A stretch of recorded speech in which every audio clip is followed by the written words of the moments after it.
Homéostasie, la spiritualité des profondeurs, le voyage guidé dans les mystères de l'esprit et surtout le choc des convictions duquel jaillit la vérité. Aujourd'hui, un thème extrêmement costaud. Point de besoin que nous vous disions que ça nous a choqué énormément qu'on parle comme ça là de l'Afrique dans la prophétie biblique. Nous sommes donc à Pointe-Noire, au bord de la mer, dans le cadre de notre très grande enquête sur les lumières de Pointe-Noire. Quelles sont les lumières qui brillent de Pointe-Noire pour illuminer l'Afrique, sinon le monde? Et c'est ça qui nous emmène ici sur invitation d'un homme de Dieu, afin que nous regardions la problématique qui les concerne. Et calez-vous bien, parce que ça va être chaud, ça va certainement secouer plus d'un parmi nous. Du coup, nous appelons donc au secours Pierre Ntsemou, le grand écrivain, appelé par ses pairs le Saint-Pierre des mots, pour nous permettre d'introduire cette émission, somme toute homéostasique. Que dit Pierre Ntsemou? Tout est affaire de vision. Même si par confusion, faute de précision, trompé par la télévision, qui diffuse à profusion des tribunes où la révision de la Constitution est une fusion entre la soustraction et la division, des intérêts du peuple en dérision, tournés vers une transition, des dupes de l'opposition, changeant leurs décisions, d'être associés à la supervision, du scrutin laissant les lésions sur le corps électoral fait des ions, des neutrons qui finiront en prison. Dès lors, nous réalisions que les livres que nous lisions étaient l'or que nous refusions de creuser par collusion avec quelques mercenaires rescapés d'une collision entre deux trains littéraires, l'un bourré de règles de syntaxe, l'autre chargé de mots de relax. Les victimes sont vaccinées contre les mots de lettres et les mots des lettres. Saint-Pierre Ntsemou. Alors, homme de Dieu, bonjour. Bonjour. Alors, on commence par vous, puisque vous êtes près de nous. Sur le plateau d'homéostasie, la spiritualité des profondeurs, la valeur de tout message dépend étroitement de la qualité du messager. Alors dites-nous qui vous êtes. Je suis le pasteur King Fortuné de White Eagle Tabernacle, ici à Pointe-Noire. Et en même temps, je suis aussi le visionnaire, s'il faut le dire, le président de la plateforme Une demi-heure de silence. Une demi-heure de silence. White Eagle Tabernacle, déjà ça veut dire quoi? C'est en anglais, ça veut dire l'aigle blanc. Ah, une demi-heure de silence.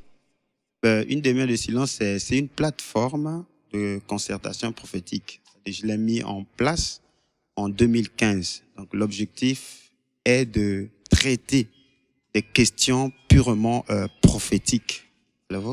Et de l'autre côté, nous avions ouvert une brèche avec l'étendard du Midi, là où il y a une spécificité de traiter rien que sur les prophéties en rapport avec l'Afrique. Donc nous avions tenu des émissions en direct et qui ont fait du succès sur YouTube. Et cette fois-ci, nous avions pensé qu'il était question, la saison a sonné pour que nous puissions se focaliser sur la ville de Pointe-Noire et aussi sur toute l'étendue du pays, parce que tout le monde n'a pas accès au net.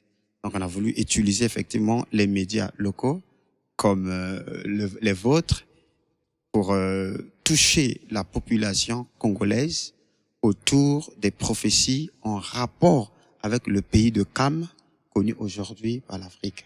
L'homme de Dieu, si nous avons lu Pierre Ntsemou, c'est pour ne pas vous caresser dans le sens du poil. C'est pour vous dire que lorsque les gens sont tranquilles chez eux, lorsqu'on a été habitué à certaines choses, lorsque la roue avait déjà été inventée, il est hors de question qu'on réinvente la roue. Donc, vous parlez de l'étendard du Midi. Vous organisez 3 grandes journées de réveil prophétique avec ce thème, l'Afrique dans la prophétie biblique. Avant qu'on y entre, est-ce que vous êtes conscient du fait que ça choque les chrétiens de par le monde d'entendre une église de réveil parler de l'Afrique? Effectivement, c'est une redéfinition, comme le professeur Cheikh Anta Diop qui disait il faut une épistémologie. Voyez-vous que aujourd'hui l'image qu'a l'église de réveil aujourd'hui, je pense que c'est une continuité du christianisme colonial. Voyez-vous? Donc à un moment donné, nous nous sommes dit une continuité du christianisme colonial. Voilà. C'est ça qu'est notre église de réveil actuellement. Oui, effectivement, parce que les thèses que l'on développe aujourd'hui, c'est trop, disons, superficiel. Voyez-vous qu'on est autour d'un message qui touche que la chair. Bon, viens, tu auras un visa. Viens, tu vas te marier. Voyez-vous que ça n'a pas assez d'impact. Voyez-vous que ça peut pas secouer le monde. Ça peut pas secouer les Occidentaux. Voyez-vous? Parce que il faudrait qu'on arrive à un niveau. Et c'est ce qui a amené d'ailleurs une mauvaise opinion. Ça produit une mauvaise opinion dans les consciences des gens. Parce que qu'est-ce qu'on dit? Un pasteur, c'est quelqu'un qui n'a pas réussi dans sa vie. Voyez-vous que il est en train d'arnaquer le peuple et tout. Voyez-vous? Mais lorsque nous rentrons dans le domaine prophétique et spécialement ce qui concerne l'Afrique, vous voyez que en ce moment-là, même vous qui étiez à Brazzaville, ça attirait votre attention, surtout Évidemment. que c'est quelque chose qui vient des églises dites de réveil, parce que vous saviez déjà que dans ces milieux-là, tout ce qui ce son de cloche, on ne l'a jamais entendu. Oui, effectivement, et effectivement, voilà pourquoi nous n'avons pas aussi voulu le dire comme, parce qu'on entend un peu le bruit quelque part, non, il y a l'Afrique dans la prophétie. Ça se fait de façon cachée. Le Seigneur a dit que quand vous avez la lumière, faut pas prendre cette lumière pour cacher. Voilà, on a voulu, comme on dit, défier tout ce qui a été fait jusqu'à ce jour. On a pensé qu'il faut que ce soit bien organisé et que ce soit à la portée de tous, voyez-vous, parce que c'est pas un sujet qui concerne juste une dénomination, un clan, voyez-vous, mais c'est sans de vérité universelle. On arrête d'abord la machine à ce niveau-là, homme de Dieu, pour voir, parce que vous n'êtes pas seul sur ce plateau. Il y a quelqu'un qui va devoir se présenter. C'est vrai qu'il est très bien habillé, mais bon, la problématique est énorme. L'habit ne fait pas toujours le moine.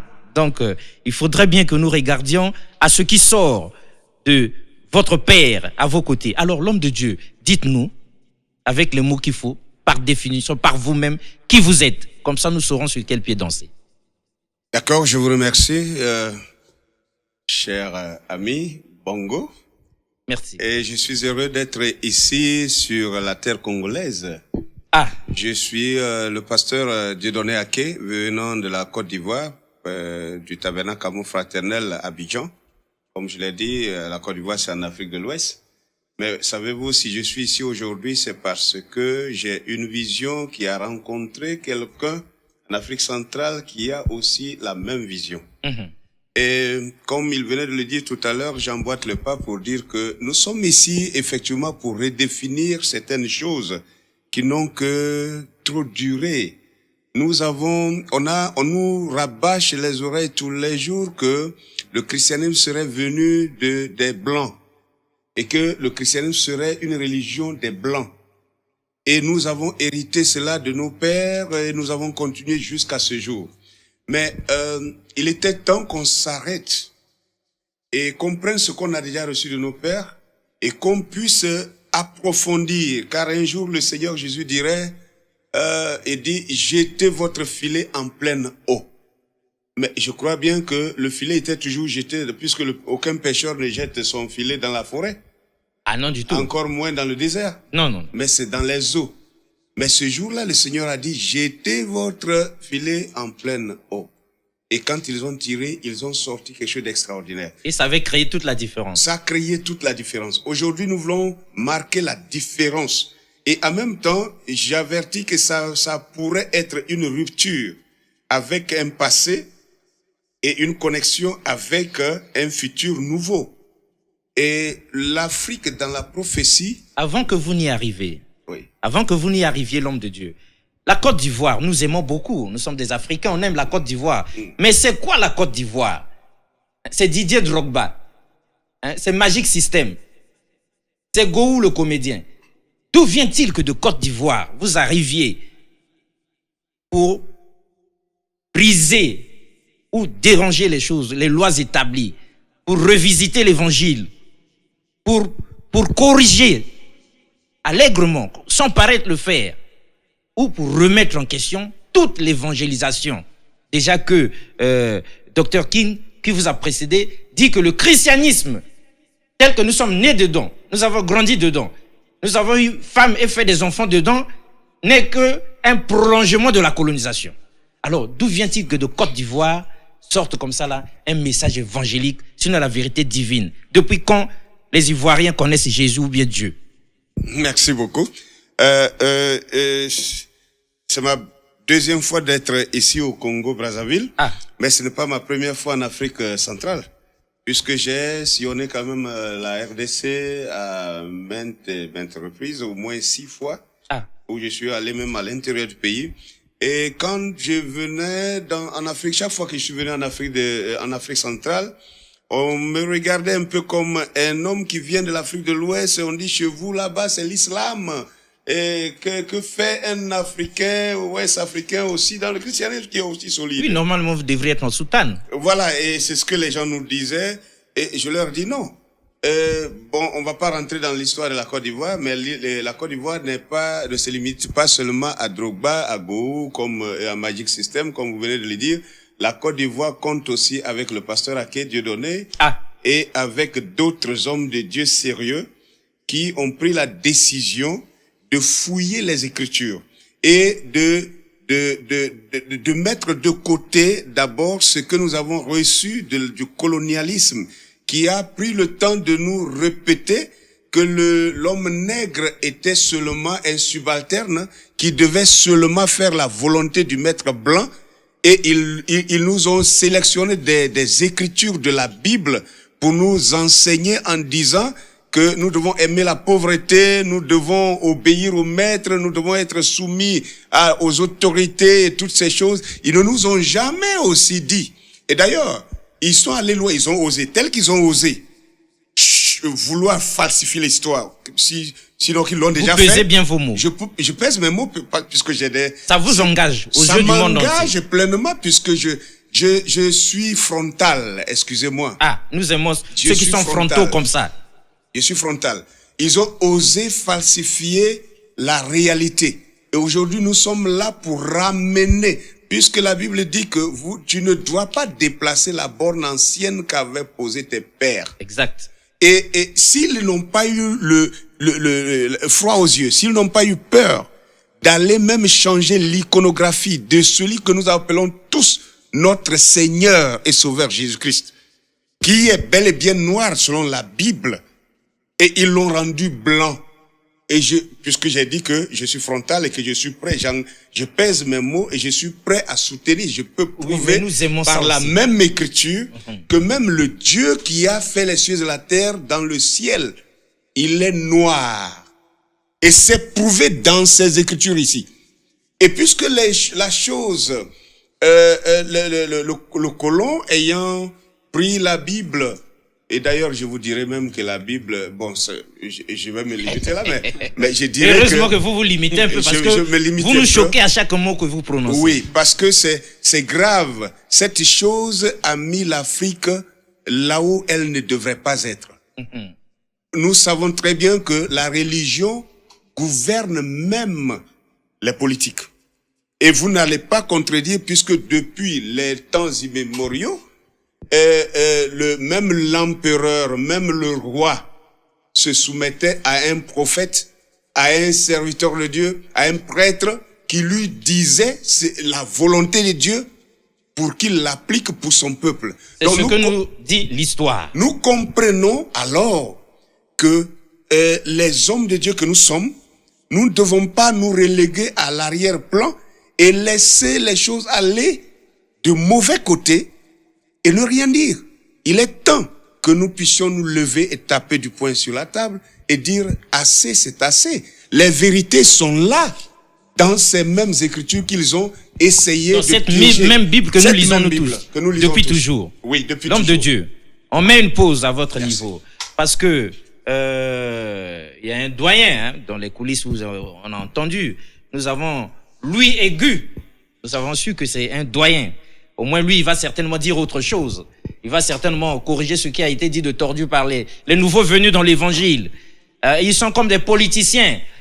Donc, quand ils arrivent rapidement, ils veulent tout balayer et comme ça remettre les choses selon leur convenance personnelle. Alors, l'homme de Dieu, avec vous, c'est sûr que nous entendrons autre chose. Mais avant, dites-nous qui vous êtes.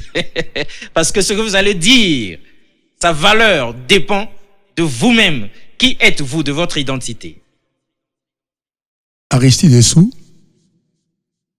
pasteur de l'Église du Dieu vivant, Colonne et appui de la vérité tabernacle. Colonne et appui de la vérité tabernacle. Je suis pasteur de fonction. Mais ce n'est pas mon ministère. Puisque je suis à la tête d'une église locale, tous ceux qui sont à la tête d'une église locale, on les appelle des pasteurs. Mais je ne suis pas pasteur. Je suis prophète. Ça, c'est mon ministère dans le corps. Je n'ai pas été appelé à être pasteur, mais un prophète. Ceux qui nous suivent, les autres hommes de Dieu, comprennent certainement ce que vous voulez dire. Mais peu importe, vous êtes prophète. Ah, vous avez une explication à donner. Ok. On vous écoute. Vous verrez donc que ma démarche, vous la trouverez un peu différente. C'est par rapport à ma position dans le corps. Nous aimons ça, parce qu'ils nous ont déjà trop choqués. Ma position est en harmonie avec ma position. Exact. Et que mon langage, je ne dirais que ce que Dieu aurait dit me dire. Ah! Ce n'est que normal. Donc, je n'ai pas à tricher. Et l'homme noir n'est pas seul au monde. Dieu n'a pas créé que l'homme noir. Dieu a créé toutes les races. De ma position en tant qu'homme de Dieu, je suis ministre du corps. Et dans le corps, il y a des blancs, il y a des jaunes, il y a des rouges, il y a des noirs. Ma position peut permettre à aider toutes ces races. Il faut avant tout tirer que nous sommes des hommes, tous, créés par Dieu. La spécificité... Sans aucune discrimination. Donc la spécificité des races, elle viendra. Pourquoi? On dira pourquoi la race noire aujourd'hui est sous la sellette. Mais de premier abord, dans la pensée de Dieu, il n'y avait pas cette coloration. C'est un jardin avec plusieurs fleurs, de toutes les couleurs. Dieu traite toutes les races de la même manière. Même s'il a donné des avantages, c'est lui. Il faut reconnaître. Il ne faut pas toucher les blancs parce que les colons, le mot colon n'a pas sa place ici. C'est Dieu qui est donné à ces hommes blancs cette position. Et je vais le démontrer pourquoi. Ah oui, vous avez intérêt à démontrer parce que nous comptions sur vous pour nous dégriser un peu, pour nous rafraîchir. Mais vous, on dirait bien que, on dirait bien que vous allez danser de la même manière. Alors, que les autres. je vais donc, parce que je ne peux pas, en tant qu'homme de Dieu, avoir une pensée prééminente que pour l'Afrique. Ah. L'Afrique aura sa spécificité. Il faut la dégager. Mais elle n'est pas prééminente. Elle fait partie, c'est un puzzle que Dieu rassemble. Il est hors de question comme ça qu'on mette de côté l'Afrique en spécificité spéciale. Il y a une destinée, une prophétie spéciale. On la montrera pourquoi. Et vous comprenez pourquoi l'Afrique est sur la sellette. C'est une conséquence d'une position donnée, voulue par Dieu. Je suis prophète, donc je parle un langage prophétique. Exact. Il est docteur, il a un langage d'un enseignant. C'est un bosseur des Écritures. Tout comme l'autre. Mais ma vision est pas plus. Je regarde Dieu. Pendant que nous sommes là, je ne suis pas avec vous. Vous n'allez tout de même pas dire qu'eux, ils regardent Satan. Vous ne comprenez pas dans le corps. Vous n'êtes pas un homme de Dieu. Ah non. Vous n'êtes que journaliste. Journaliste seulement. Pas spécialiste dans la religion. Non du tout. Vous n'avez pas des atouts. Non du tout. Je comprends votre manière de non, mais parce que vous avez dit, je regarde Dieu. Oui, moi, vous n'avez que les mots. Vous n'avez que les mots. Alors, nous nous sommes posé la question. Eux, ils regardent qui? Vous n'avez que les mots. Il vous faut Dieu.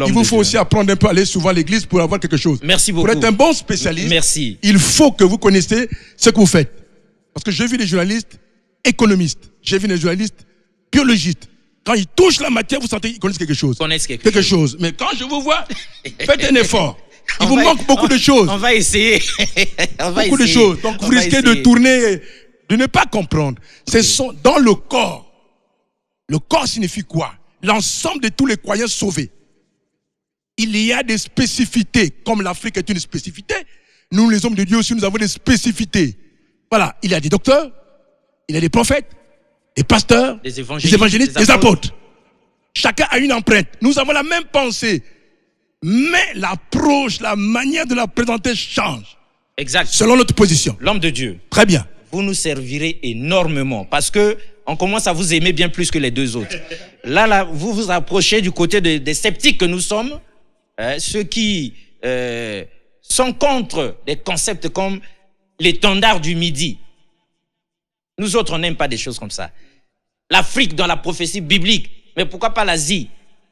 L'Europe, mais pourquoi on s'approche? Vous aurez des solutions. Ah, voilà pourquoi nous avons dit, vous nous serez de grande importance, le moment venu. Donc, puisque le décor est planté, et de manière tout à fait homéostasique, puisque c'est parti comme ça, l'homme de Dieu, on revient sur vous. Si nous avons bien compris, c'est vous qui avez organisé tout ça. Oui, effectivement. Alors dites-nous, vous l'avez peut-être déjà dit, dites-nous pourquoi vous avez rassemblé vos pères, pourquoi, vous avez déjà dit, hein, mais il y en a qui prennent le train en marche, pourquoi vraiment on devait brandir l'étendard du Midi? Est-ce que c'est même biblique, cette histoire-là? Parce que nous aimons la Bible. Pourquoi on devrait se pencher sur l'Afrique dans la prophétie biblique? Alors que Dieu ne connaît même pas l'Afrique. De tout temps, depuis que nous sommes nés dans l'église, on nous a parlé de Jésus, de son Père et du Saint-Esprit. On nous a parlé des hommes de Dieu charismatiques et des prophètes qui ont fait la Bible. Nulle part, on a vu un Africain dedans. Pas un nom d'Africain non plus.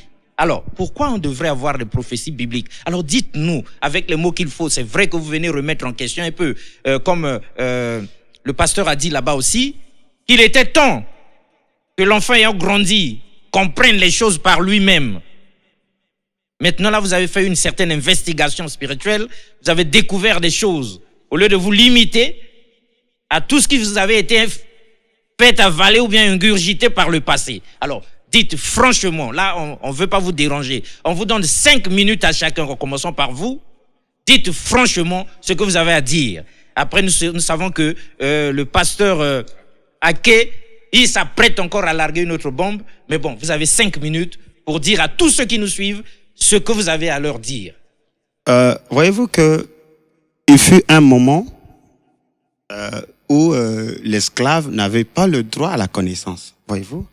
Mais dès qu'ils ont écrit, dès qu'ils ont falsifié, alors ils ont ordonné que l'esclave étudie, apprenne à lire.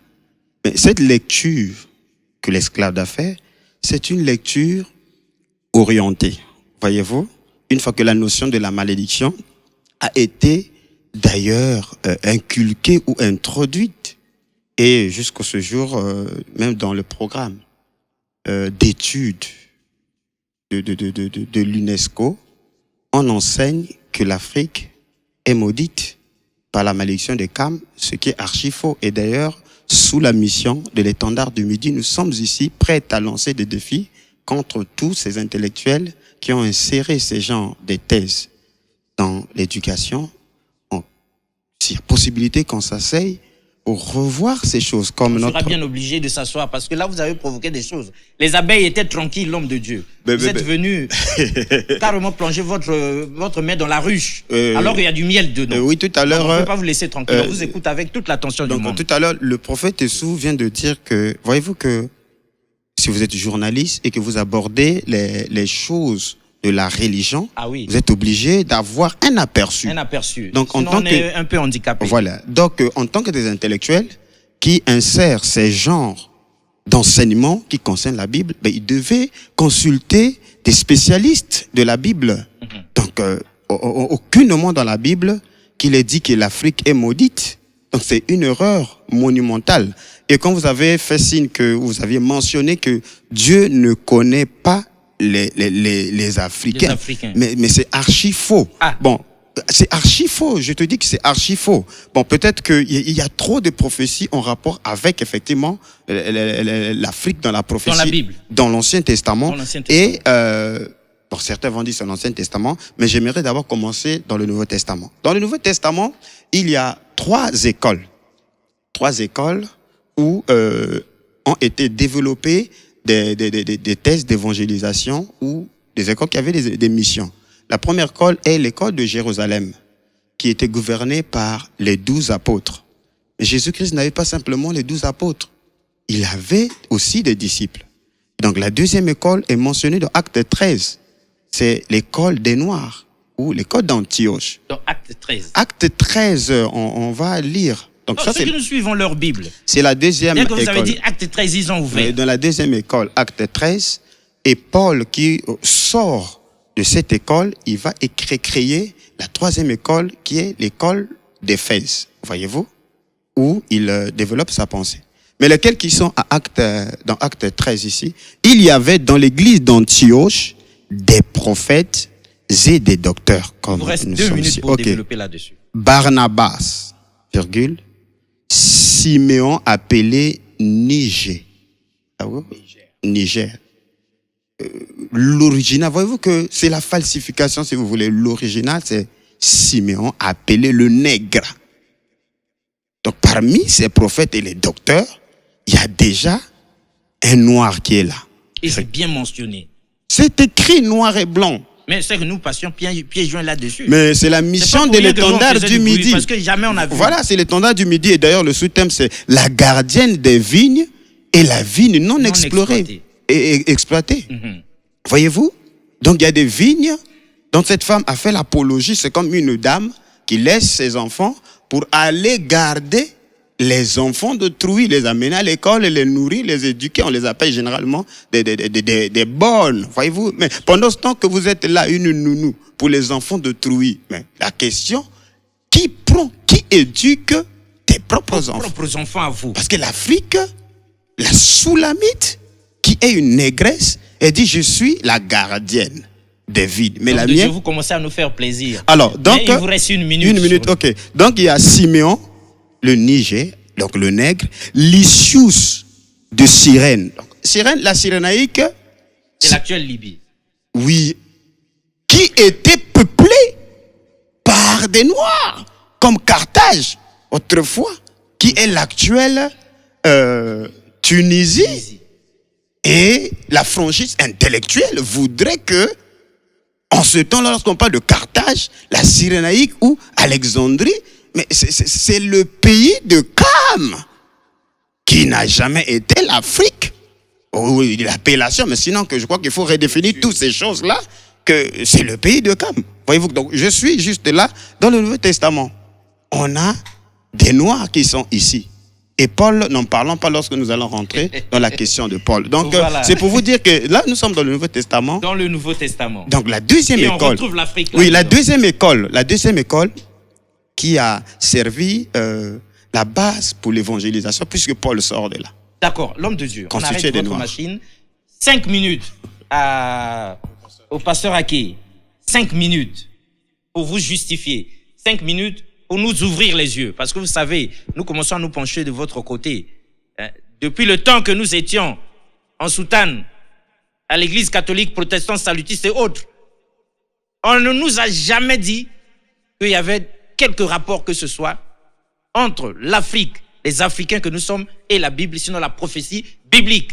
Voilà pourquoi nous avions dit que Dieu ne nous connaît pas. Dieu ne connaissait l'Afrique nulle part. C'est ce qu'on nous a toujours dit. Mais ici, aujourd'hui, nous commençons à comprendre qu'il se passe des choses et ça réjouit nos cœurs. Mais il faut que ce soit une réjouissance sur des fondements bibliques. Alors, pasteur, s'il vous était accordé 5 minutes pour développer avant que le prophète n'intervienne, que diriez-vous? Merci beaucoup. Je dirais que je soutiens d'abord ce qu'il vient de dire ici, notre frère le docteur. Votre micro, pour King. ceux qui nous suivent. Voilà. Docteur King, je disais que je soutiens ce que le docteur King vient de ressortir, car même ça fait que même dans la lecture, quand on lit ce texte, vous voyez, c'est un intellectuel, mais il venait de lire le nom de Siméon, appelé Niger. C'est Niger, mais il dit Niger. Pourquoi? Parce que dans la pensée, on nous a fait croire que tous les noms qui sont dans la Bible sont des blancs. Exact. Du coup, le même Niger qui est écrit ici, c'est le même Niger c'est le même Niger comme le pays du Niger que nous avons ici. Maintenant, quand j'ai pris le nom Niger ici, quand vous allez pour voir le lexique grec et le lexique latin, ils disent tous la même chose. Le mot Niger ici, ça veut dire simplement le noir. Donc c'est comme si je disais Alexis Bongo le noir. Alexis Bongo dit le noir. Bon, nous sommes tous noirs ici, mais en Afrique, il y a des gens qui sont nés plus noirs. Évidemment. Et nous les appelons de leur nom plus le noir. Pour souligner cette caractéristique. Merci. Aucun blanc ne serait noir. pour qu'on l'appelle Monsieur le Blanc Noir. Ça n'existe pas. Ça n'existe pas. Bon, d'accord, ça fait un. Deuxième chose, si je m'en tiens au même texte, deuxième chose, c'est que vous verrez que tous les Blancs prédicateurs qui ont toujours prêché depuis des siècles jusqu'aujourd'hui, qui continuent de prêcher, pour essayer de bercer les Africains et juste pour leur donner un peu d'espoir qu'ils ont aussi quelqu'un dans la Bible, ils nous parlent de Simon de Cyrène. Ah oui, c'est... Et regardez bien. Quand ils veulent bien nous dire quelque chose. Chers bien-aimés, Simon de écoutez bien Cyrène. ceci. Simon de Cyrène, personne n'a son image. On n'a pas son image. Comment savent-ils qu'il était noir? Tout simplement à cause de sa provenance. Le pays dont il venait, qui était la même Cyrénaïque. Vous suivez? Et ils prennent ça pour dire c'est lui qui a porté la croix de Jésus jusqu'à Golgotha. La dernière mission de Jésus. Ok, si je pars sur cette base-là, dans le même texte de Actes chapitre 13, on nous dit d'abord, il y avait à Antioche des prophètes et des docteurs. On dit, comment on appelle, Lysus de Cyrène, Siméon appelé Niger, Manahen qui avait été élevé avec Hérode le tétrarque, et Saul. Voilà toute leur compagnie. Je suis prêt à vous prouver que l'apôtre Paul lui-même, qui est le fondateur de l'église de Jésus-Christ dans les nations, c'était un noir, s'il vous plaît. Ah non, attendez. C'est grave, n'est-ce pas? C'est extrêmement grave. C'est grave? Extrêmement. Bon, d'accord. J'en veux pour preuve Actes chapitre 21. Actes chapitre 21, le verset 31, pardon, le verset 35. Acte 21. Acte 21, prenez le verset 35. 35 à 40. Oui, 35 à 40. Et le temps qu'on déniche ça, vous continuez sur votre lancée. Qu'est-ce qui est dit là-bas? Bon, comme les auditeurs ont leur Bible Ils ont déjà leur ouverte, Bible. vous verrez qu'il est écrit ici, à partir du verset 35, il est dit ici, lorsque Paul fut sur les degrés, il dut être porté par les soldats à cause de la violence de la foule, car la multitude du peuple suivait en criant, fais-le mourir. Au moment d'être introduit dans la forteresse, Paul dit au tribun, m'est-il permis de te dire quelque chose?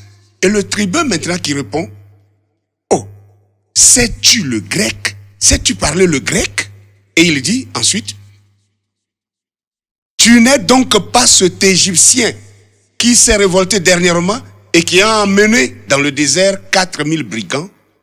Alors, pour le profane, quand il lit ça, il voit toujours le blanc dans sa tête. Ah oui, on ne voit que du blanc. Aujourd'hui, avec le travail d'anthropologie, avec le travail d'archéologie, avec la remontée de l'histoire ancienne, personne ne peut encore contester que les Égyptiens antiques étaient des Noirs. Ah ça, c'était plus, des Noirs. Il n'y a plus de débat. Plus de doute là-dessus. Maintenant, regardez si ces Égyptiens étaient des Noirs. Au temps de Jésus, ils étaient des Noirs. Alors, le tribun qui était lui romain, comment peut-on confondre un Noir avec un Blanc? Ah non, ça se voit. Vous voyez maintenant, ce qui veut dire que Paul était un homme noir. C'est pourquoi le tribun l'a comparé, l'a confondu à un Égyptien. Un Égyptien. Donc, si le grand Paul, apôtre des nations, fondateur de l'église du Seigneur Jésus-Christ dans les nations, lui-même qui a corrigé le grand Paul, qui avait reçu les clés de l'évangile, Pierre, pardon, qui a corrigé Paul. Pierre, qui a créé Pierre. Il a corrigé Pierre. Non, nous sommes sur Paul. Paul qui a corrigé Pierre. Pour apporter l'évangile aux nations que nous sommes. Merci. Si ce Paul était un homme noir, que direz-vous maintenant? Ça, c'est un aspect. Il y en a plein. Maintenant, je termine. Il vous reste une minute. Je termine pour dire ceci. Je termine pour dire ceci. Pour ce point. Il y en a plein. Nous allons prouver. Mais vous nous avez choqués, hein. Mais heureusement que c'est biblique. C'est-à-dire, si on vous laisse tranquille, c'est parce que vous avez lu dans la Bible. Oui. Et nous-mêmes aussi, on commence à se dire, attendez, quand on vous ouvre les yeux, ne vous efforcez pas à les refermer encore plus fort. C'est ça aussi la problématique. L'Égypte antique.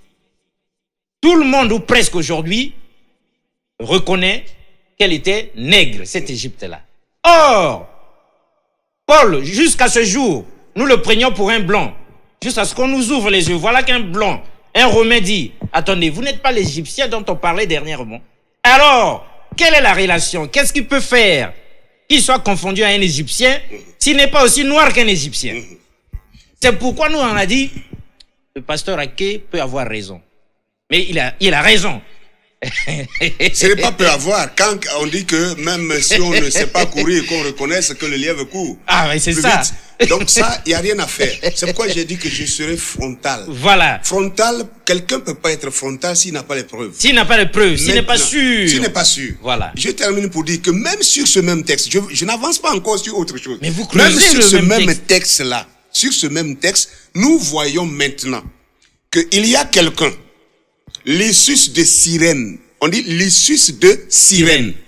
Si on a pris Simon, si on a pris Simon de Cyrène, n'est-ce pas, qui a porté la croix de Jésus. À cause du mot Cyrène, on a reconnu qu'il était noir, alors que ces mêmes blancs aient au moins l'honnêteté de reconnaître que ce Lysus ici, aussi qui est de Cyrène, est aussi noir. C'est clair et net. Que Siméon, qui le noir, est aussi noir. Et si c'est le cas, alors j'avance encore pour dire, Manahen qui avait été élevé par avec Hérode le Tétaque ne pouvait pas être un blanc au milieu d'une compagnie des noirs. Regardez, excusez-moi, je vais dire une chose pour terminer, pour dire que quand on est converti, on marche selon les générations. On marche selon les relations que nous avons. Et connaissant, n'est-ce pas, l'esprit qu'il y avait là, on ne peut pas trouver Lysus qui est noir, et Paul qui est noir, Siméon qui est noir, et que c'est seulement Manahen qui serait blanc. Ils étaient tous de la même région. Donc, du coup, tout ce groupe ici était des noirs. Un groupe de négros, ça c'est clair et net. Un groupe de négros, s'il vous plaît. Ça c'est clair et net. Alors, donc, nous ne sommes pas en train de dire que le noir, il est supérieur ou quoi. Écoutez, excusez, je termine là pour dire ceci. Messieurs, vous qui nous écoutez, je voudrais dire ceci. Je ne suis pas un anti-blanc. Je ne suis pas un anti-blanc. Mais je suis en train de dire que quand les blancs ont falsifié l'histoire, ils ont pris le dessus et ils ont dit que la race noire était en dessous des blancs. Ça là, l'homme noir même entendait ça, ça lui a rien dit. Aujourd'hui, quand on dit que, moi si j'ose dire que le noir a plus de vertu que le blanc, je serai combattu d'abord par mes propres frères noirs. Non, par les frères noirs d'abord. Mais je suis prêt à soutenir et j'ai des preuves pour montrer que l'homme noir a 1000 qualités que l'homme blanc ne peut même pas avoir. Vous êtes compliqué, l'homme de Dieu. Vous soufflez le chaud et le froid. C'est-à-dire, vous dites de bonnes choses. Les gens sont ravis. Alors, vous venez encore mettre... C'est chaud. Bon, d'accord. Avant qu'on ne décrypte ça, nous comptons sur vous. Votre expertise, votre savoir. Bible ouverte. Ça doit être scripturaire. Il faudrait que nous regardions. Mais nous savons très bien, l'histoire apprend que les autres ont eu comme ça l'habitude de blanchir l'histoire et les grands héros de l'histoire. Alors ouvrons les yeux et regardons bien. Est-ce que ce que viennent de nous dire le docteur King et le pasteur Ake, c'est biblique ou pas? Est-ce que l'histoire reconnaît ces choses ou pas? Ouvrons bien les yeux. À l'homme de Dieu, il y en a un qui regarde, qui a la vision de l'aigle, qui est prophète de son état. Vous avez vu combien, non seulement nous sur ce plateau, avons été secoués, mais ceux qui nous suivent le sont beaucoup plus. Alors, vous avez la lourde charge de donner la réplique en 5 minutes, si vous étiez accordé, d'essayer de dire quelque chose. Poussé par l'esprit et non par vous-même. Ce que je veux. Que diriez-vous? Je veux vous le dire. On vous écoute avec toute attention du monde. Il y a la perception des faits, tel que cela se déroule. Et on donne un avis. L'histoire est là, on regarde, le blanc peut falsifier. Mais curieusement, cela est dans la Bible. Le problème n'est pas là-bas. Le problème est dans le plan de Dieu. Il faut qu'on aille toucher le plan de Dieu. Celui qui a conçu, celui qui a permis que le blanc nous domine. J'ai dit Dieu. C'est Dieu. Pourquoi Dieu a permis que le blanc nous domine? Si nous ne touchons pas ça, nous courons en vain. L'histoire, c'est... Pourquoi on parle de Jésus? Parce qu'il est le seul qui connaît Dieu. Et nous l'avons connu par lui. Et tous qui ont Jésus ont accès à Dieu. Et si vous avez accès à Dieu, vous connaissez pourquoi l'homme noir a été diminué. Il a été diminué momentanément. Ce n'est pas une position définitive. Non. Mais pourquoi Dieu n'a pas diminué le blanc momentanément? Et je vais rentrer. Justement, il fallait qu'il diminue les Chinois d'abord. Je vais rentrer. Pourquoi vous connaissez? Oui, ça nous révolte. Oui. Il pouvait commencer par diminuer les Indiens. Oui. Nous permettre d'être nous. Attendez. On vous écoute avec toute l'attention du monde. C'est facile à expliquer. On vous écoute, l'homme de Dieu. Suivez le plan de Dieu. Quand vous voyez le monde tel qu'il est, il y a 4 points cardinaux. Il y a le nord, le sud, l'est, l'ouest. Mais vous voyez que Dieu agit par rapport à ces points cardinaux. Et chaque point cardinal, un peuple y est. L'Afrique est au midi, le blanc est au nord, la race jaune est à l'est, à l'ouest, et à l'est, vous voyez presque un mélange d'un peu de blanc. Et les Irakiens, les Syriens, l'Iran et les jaunes. C'est pas fait gratuitement. Parce que nous engageons des débats. Si nous n'arrivons pas à appréhender la position divine, parce qu'après tout ce que nous dirons ici ne vaut rien, Dieu va balayer. Oui, Dieu va balayer parce que Dieu, si la position n'est pas conforme à la volonté de Dieu, elle sera balayée comme un revers de main. Ça ne marchera pas. Mais nous avons le Saint-Esprit, nous pouvons connaître. Donc nous ne pouvons pas rester figés sur les faits parce que il y a l'homme noir qui a été martyrisé. Non. Je dis non. Ça ne focalise pas notre attention. Non. Il y a quelque chose d'autre. Si l'homme blanc a une prééminence, il y a une raison. Il y a une raison. Il y a une raison valable. Valable. Valable. Biblique. Ah. Il y a une raison valable. Parce Pourquoi? que nous, ça nous révolte. Oui. Ils ont la tour Eiffel, ils ont des... Ce n'est pas grave. Ils ont tout. Nous avons... rien. Non. Nous, on n'a que des érosions. Restez tranquille. On fait quoi avec les érosions? Restez tranquille. Quel est ce Dieu-là qui permet à ce que les autres lancent des fusées dans le ciel? Ce sont ses enfants. Et nous autres, en tout cas, non. Délivrez-nous le message. Je veux vous le dire on quelque chose. On vous écoute, l'homme de Dieu. Il y a une Bible qu'on appelle le Zodiaque. Ceux qui lisent l'astrologie. Il y a 2 signes zodiaques clés. Les poissons et le Verseau. Ça, c'est la clé. Or, vous voyez que le signe de poisson, c'est le signe de l'intelligence, de la civilisation, de règne de l'homme, ses capacités d'appréhender. Or, quand vous regardez l'histoire, l'homme blanc, l'homme jaune ont eu ces signes-là manifestes avant l'homme noir. La Chine est la première civilisation. Ils ont appris la civilisation. Ils sont allés au-delà des autres, même au-delà des blancs. Le blanc n'était rien quand la Chine était au sommet. Le blanc n'était rien. À ce moment-là aussi, si tu étais là avec ton micro, à interroger, les blancs devaient dire comment? Ils étaient rien. La Chine les dépassait en toutes choses. Mais ils étaient là les détonis. Comme nous aujourd'hui. Mais comment, qu'est-ce qu'ils disaient eux? Les blancs, qu'est-ce que le cri qu'ils avaient dans leur cœur? On voyait la Chine au sommet. Mais il y a une volonté qui s'est imposée, en dehors même des blancs. C'est Dieu. Et qu'est-ce que Dieu fait? Dieu bloque la Chine. La Chine serait aujourd'hui la plus importante au monde. Depuis là. Ah oui, parce qu'à l'époque déjà, voilà, à l'époque, il y avait eu la Grande Muraille. Au-delà de la Grande Muraille. Au-delà de la Grande Muraille. C'est très avancé. Et c'est Dieu qui les bloque. Parce que, je l'ai dit dans la télévision mercredi, que si la Chine avait réussi à dominer le monde, l'histoire ne serait pas telle que nous sommes aujourd'hui. Et c'est Dieu qui avait bloqué la Chine. Et maintenant, le peuple blanc n'était rien. Mais comment ils ont eu le courage d'aller conquérir l'Amérique, de conquérir le monde, de conquérir même la Chine? Le monde a été conquis par la race blanche. Pourquoi? Parce que dans la volonté de Dieu, Dieu voulait faire passer le christianisme par les blancs. Pas par les noirs, mais par les blancs. Oui, mais pourquoi pas par les noirs? Mais attends, je vais t'expliquer. On vous écoute avec attention. Oui, je vais t'expliquer. Il vous reste 1 minute, mais on vous en donne 3. Ah, merci beaucoup, je sais que tu es magnifique. Oui. Pourquoi pas les noirs? Les noirs, parce que nous aurions bien voulu que ce soit nous. La civilisation a commencé à l'est. Ah. Jaune. Ça va chez les blancs au nord. Et puis après, ça va à l'ouest chez les Américains. Ça termine par la Midi, l'Afrique. Ah, l'étendard du Midi. Voilà, l'étendard du Midi. Donc, le plan est parfait. L'étendard du Midi, bien ça sûr. suffit. Et maintenant, vous voyez, qu'aujourd'hui, il y a une secousse. Ils sont debout. Pourquoi? Ah oui. Ils ne le font pas parce qu'ils le veulent. Il y a une réaction qui leur dépasse. Poussé par l'esprit.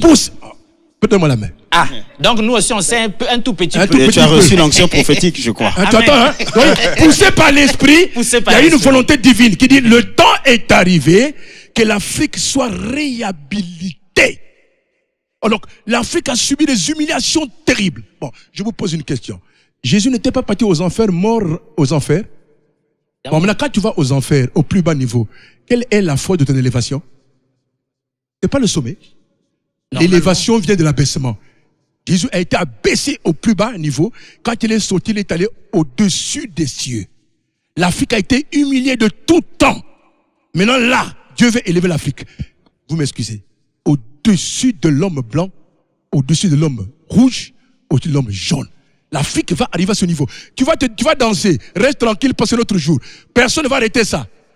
Ni l'homme blanc, ni les Chinois, ni les Américains. C'est notre jour. C'est pourquoi vous nous voyez maintenant parler, parce que nous avons la prééminence, nous avons le cutus du ciel. Ah. Moi, je suis prophète, hein. Donc, moi, je ne connais pas trop rentrer dedans, hein. Oui, mais là, nous disons Amen. Ah. Parce que ça nous concerne. Ah. Très bien. Vous dites du bien de nous, l'homme de Dieu. Vous avez quelque chose à compléter. On vous donne une minute. On peut bien aller, hein, une minute. Une minute. Donc, vous voyez, je peux pas trop toucher l'homme blanc. C'est pas leur faute. C'est pas leur faute. C'est pas leur faute. C'est le plan de Dieu. C'est le plan de Dieu. On va l'ouvrir encore, hein, s'il faut l'ouvrir. On va l'ouvrir après tout le cheminement. Donc nous sommes là dans le plan de Dieu. C'est pourquoi l'Africain devient excellent. Nous n'avons pas en nous un désordre dans le cœur. Nous aimons les autres. Parce que si nous avons la Bible, si nous avons toutes ces choses-là, ça vient de qui? Pas de l'homme blanc. En dépit de leur faiblesse, de ce qu'ils ont fait, il y a quelque chose qui est passé et nous l'avions. La Bible nous est quand même parvenue. Oui, mais la preuve est ça. La preuve est sont là. Ils sont là. Sans l'homme blanc. Voilà, il faut qu'ils te reconnaissent. De docteur qui le christianisme colonisé, quand il dit christianisme colonisé, moi je ôte ça, j'en ai pas besoin. C'est le plan de Dieu. Sinon, il ne faut pas qu'il stabilise sur un point aussi négatif. Oui, mais le plan de Dieu là aussi, on va se pencher là-dessus un jour parce que c'était quand même trop cruel là. On a souffert, hein. Jésus n'a pas souffert. Pour que tu sois sauvé. Il n'a pas souffert. Ah, évidemment. Jésus n'a pas souffert. Évidemment. L'homme blanc crie. L'homme noir crie. Pourquoi il crie? Aujourd'hui, maintenant, c'est nous qu'on élève, non? Je vous dis, si on a le temps, on va ouvrir. Pourquoi l'Afrique est élevée? On aura le temps aujourd'hui. On doit avoir le temps. Regardez quand il parle. Hein? Bon, appelle un blanc ici. Il peut pas parler comme ça? Ah, c'est ça.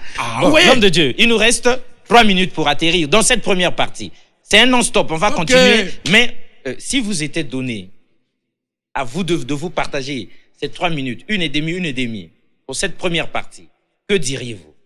C'est l'atterrissage dans cette première partie. Pour atterrir dans cette première partie, c'est que ce n'est pas le racisme, mais en fait la mission ou le sous-thème sur la gardienne des vignes et la vigne non exploitée, c'est pour montrer que le Seigneur, après le déluge, a traité avec Noé et ses 3 enfants.